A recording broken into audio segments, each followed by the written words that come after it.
There is a spiritual account with a balance kept and a settlement due that none of us will escape.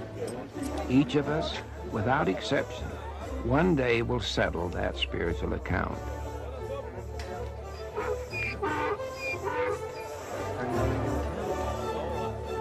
We will that day face a judgment for our doings in mortal life and face a foreclosure of sorts. Justice, the eternal law of justice, will be the measure against which we will settle this account. There is no sympathy in justice alone, only justice. Our lives will be weighed on the scales of justice.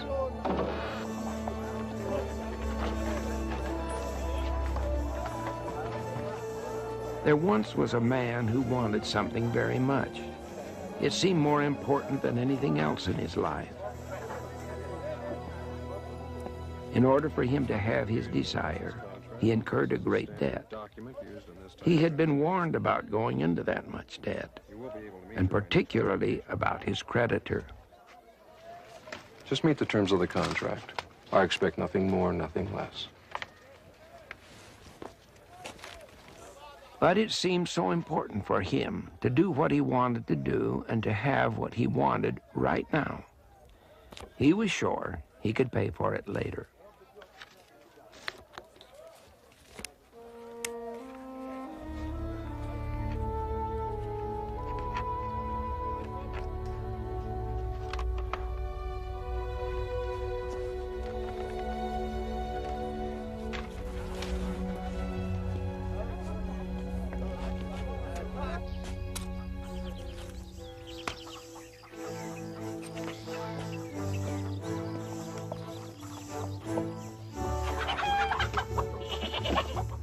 The young man would pay it off sometime along the way. He didn't worry too much about it, for the due date seemed such a long time away.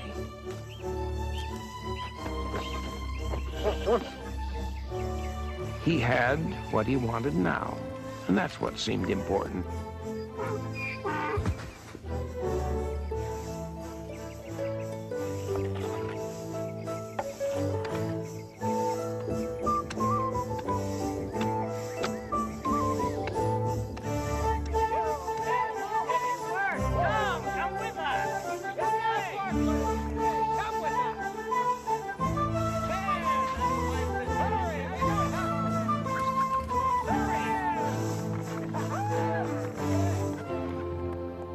Though he tried to shut the debt out of his thoughts, the creditor was always somewhere in the back of his mind. The debtor made token payments now and again, thinking somehow the day of reckoning would never come.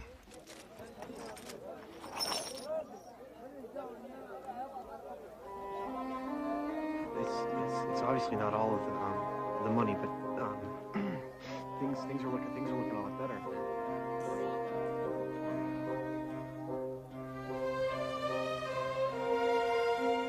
But, as it always does, the day came and the contract fell due. The debt had not been fully paid, and his creditor demanded payment in full. I cannot pay you. I have not the power to do so. And I shall exercise the contract, seize your possessions, and you shall find yourself in prison. You agreed to that. It was your choice. You signed the contract, and now it must be enforced. Can you not extend the time? Or forgive the debt? Arrange some way for me to keep what I have and not go to prison. Surely you believe in mercy. Will you not show mercy? Mercy is always so one-sided. It would serve only you. If I show you mercy, it will leave me unpaid. It is justice I demand. Do you believe in justice? I believed in justice when I signed the contract. It was on my side then. I thought it would protect me. I did not need mercy then, nor did I think I would ever. Justice, I thought, would serve both of us equally well. It is justice that demands that you pay the contract or suffer the penalty. You agreed to it, and that is the way it must be. Mercy cannot rob justice. There they were, one meting out justice, the other pleading for mercy. Neither could prevail except at the expense of the other. If you do not forgive the debt, there will be no mercy. If I do forgive the debt, there'll be no justice.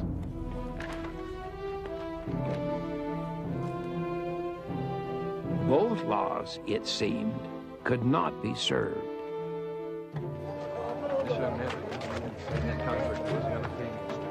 There are two eternal ideals that appear to contradict one another.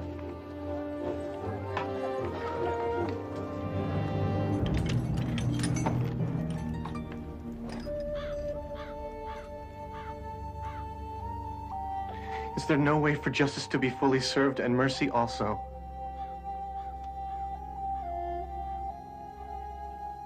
There is a way.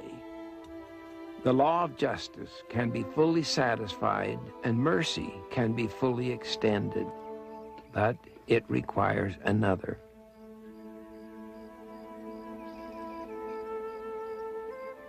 And so it happened this time. The debtor's friend came to help. He knew the debtor well. He knew him to be short-sighted. He thought him foolish to have gotten himself into such a predicament. Nevertheless, he wanted to help because he loved him. I will pay the debt if you will free the debtor of his contract so that he can keep his possessions and not go to prison. You demanded justice. Though he cannot pay you, I will do so. You will have been justly dealt with and can ask no more. It would not be just.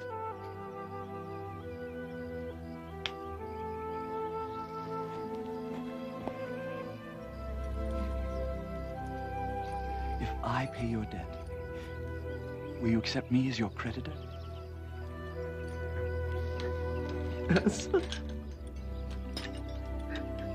Oh, yes.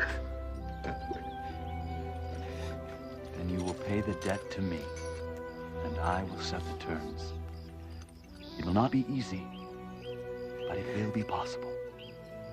I will provide a way. You need not go to prison.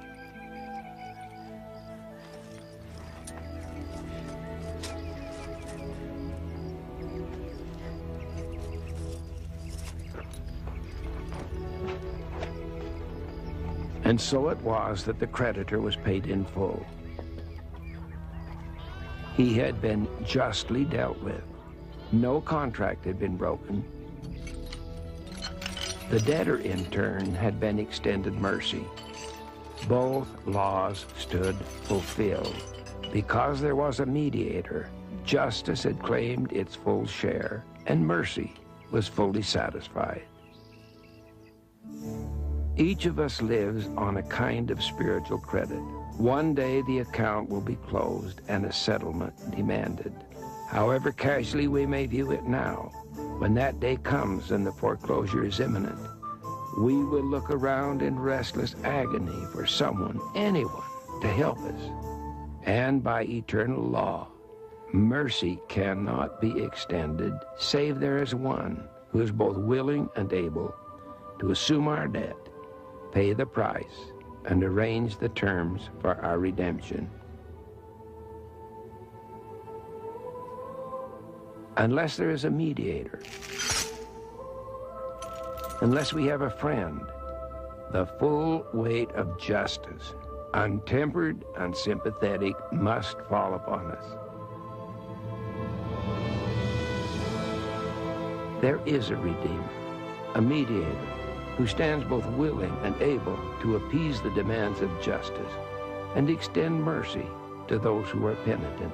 For he offereth himself a sacrifice for sin, to answer the ends of the law, and to all those who have a broken heart and contrite spirit.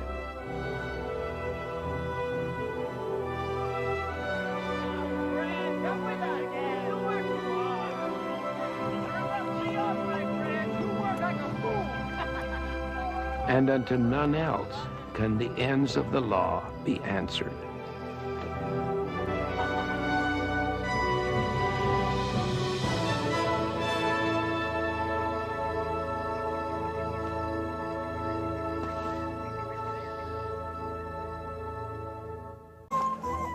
There is a spiritual account with a balance kept and a settlement due that none of us will escape.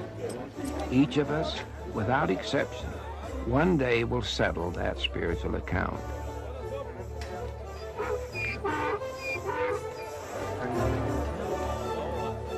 We will that day face a judgment for our doings in mortal life and face a foreclosure of sorts. Justice.